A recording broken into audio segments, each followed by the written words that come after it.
Brother Lauro, ito na lahat yung mga nakalap nating alay sa mga miyembro. Pagpapalain ka talaga ng Diyos dahil sa serbisyong nagagawa mo. Ikinalulugod kong paglingkuran ng sumo ng Diyos. Salamat.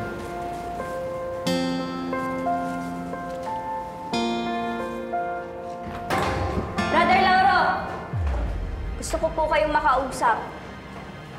Sino tong napakalakas ng loob at magtaas ng boses sa sugo ng Diyos? Ikaw ay nabubulag sa iyong galit at pagkamuhi. Pero huwag ka mag-alala, pinapatawad kita. At ipagdadasal kita para malinis ang iyong mga kasalanan dahil ang Diyos ay mapagpatawad na Diyos. Brother, wag ako Di mo ako mapapaniwala dyan sa mga kalukuhan mo. Hoy, ka nagsasalita ng ganyan. Ha?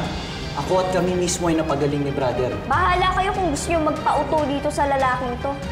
Basta ako, gusto ko lang sabihin na hindi na pupunta dito yung nanay ko, ha? At lalo nang di magbibigay yun ng kahit magkano. Pag pinilit nyo yun, papapulis ko kayo. Ha? Tandaan nyo yan, ha? Papapulis ko kayo. Brother Lauro, dapat hindi ka pumapayag na bastusin at mapahiya ang sugo ng Diyos na katulad mo. Hayaan mo na, Sister Flor. Hindi pa siya mulat sa katotohanan. Hayaan mo, ipagdadasal ko siya.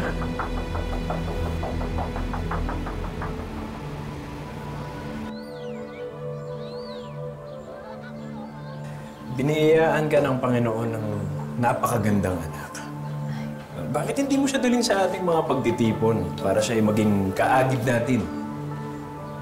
Naway magiging malaking tulong siya sa mga paghikayat ng mga bagong miyembro, ano?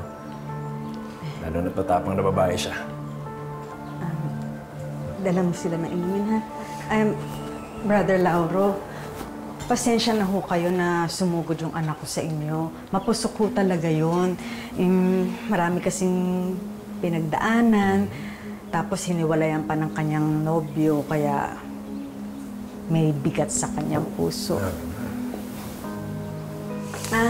Kukuha lang ho ako ng sandwich, ha? Ay, naku, hindi na po kailangan, Sister Eloisa. Marami pa kaming bibisitahin na iba pang mga naliligaw ng landas. Nais ko nang ding pumunta dito para sabihin sa'yo na medyo matagal ka nang hindi pumupunta sa ating mga pagtitipon, ha? Tsaka matagal ka na rin hindi nagbibigay ng iyong alay. Pasensya na po talaga, Brother Lauro, kasi marami akong trabaho, marami nagpapadabang ngayon. Naku, mas importante pa ba ang trabaho kaysa sa iyong pananampalataya? Hindi ka ba natatakot na maparusahan ka ng Panginoon dahil sa iyong pagpapawalang bisa sa Kanya? Baka naman dahil kay Kara, kaya hindi ka na nagpupunta. Eloisa, ikaw ang nanay. Dapat hindi ka nagpapadaig sa anak mo. Tama si Sister Flor, Sister Eloisa. Ikaw ang dapat umaalalay sa Kanya para sa katotohanan. Pasensya na po. Walang problema, Eloisa. Walang problema. Pagpatawad ang Diyos. Basta ikaw ay bumalik sa katotohanan at isama mo ang iyong anak na naliligaw ng landas. Mauna na kami. Salamat po, Brother. O, sa susunod ng pagtitipon, umatid ka na, ha? Ayan, asahan ka namin. Salamat. Sige.